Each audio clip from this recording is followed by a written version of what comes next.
রহস্যময় পৃথিবীর বিভিন্ন স্থানে রয়েছে কত শত রকমের আশ্চর্যজনক জিনিস।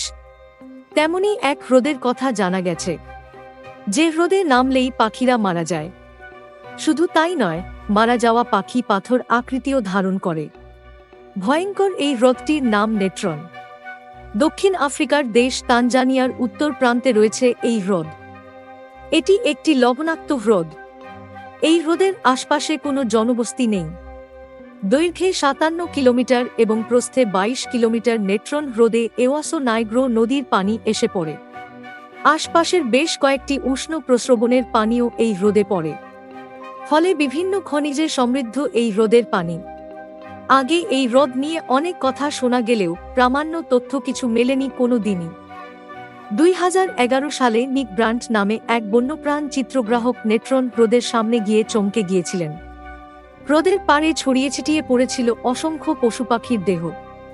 ব্রান্ট জানান, সেগুলো দেখে মনে হচ্ছিল যেন কোনো পাথরের মূর্তি সাজিয়ে রাখা। এর নেপথ্যের রহস্য জানতে শুরু হয় গবেষণা। কিভাবে মৃত্যু হয়েছিল পাখিগুলোর? কেনি বা পাথরে পরিণত হয়েছিল? পরে জানা যায়, এই হ্রদের পানিতে সোডিয়াম কার্বনেট এবং সোডার পরিমাণ অত্যধিক বেশি। প্রচুর সোডিয়াম ও কার্বনেটযুক্ত ট্র্যাকাইট লাভা দিয়ে প্রায় ২৬ লাখ বছর আগে প্লিস্টোসিন যুগে তৈরি হয়েছে নেট্রন হ্রদের তলদেশ। পরীক্ষায় জানা গিয়েছে, হ্রদের পানি অস্বাভাবিক ক্ষারধর্মী। ত্বককে পুড়িয়ে দেওয়ার ক্ষমতা রাখে, যা পশু পাখির পক্ষে অসহনীয়। বছরের বেশিরভাগ সময় হ্রদের পানির তাপমাত্রা থাকে ৬০ ডিগ্রি সেলসিয়াসের কাছাকাছি। ফলে পানি দ্রুত বাষ্পীভূত হয়ে যায়, আর তলদেশে পড়ে থাকে পানির মতো তরল লাভা। সোডিয়াম ও কার্বনেটের জন্য হ্রদে জন্ম নেয় সায়ানোব্যাকটেরিয়া নামে অণুজীব।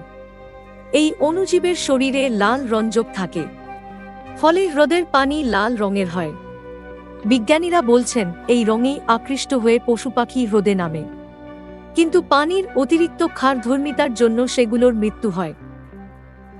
নেট্রন হ্রদের পানি ক্ষারধর্মী হলেও এই হ্রদই পূর্ব আফ্রিকার লেসার ফ্লেমিঙ্গোদের সবচেয়ে বড় প্রজনন ক্ষেত্র। প্রায় ২৫ লাখ লেসার ফ্লেমিঙ্গো এই হ্রদে দেখতে পাওয়া যায়। কারণ এই হ্রদের অগভীর পানিতে পাওয়া যায় প্রচুর নীলাভ সবুজ শৈবাল। এই শৈবাল খেয়েই তারা বেঁচে থাকে এবং বংশবৃদ্ধি করে। বিজ্ঞানীদের ধারণা, হ্রদের এই ক্ষারধর্মীর সঙ্গে নিজেদের খাপ খাইয়ে নিয়েছে এই ফ্লেমিঙ্গোরা। ফলে নেট্রন হ্রদের পানিতে ফ্লেমিঙ্গোদের জমাট দেহ খুঁজে পাওয়া যায়নি। ভিডিওটি ভালো লাগলে শেয়ার করবেন। আর হ্যাঁ, আপনাদের মূল্যবান মতামত অবশ্যই কমেন্ট করে জানাবেন। ধন্যবাদ।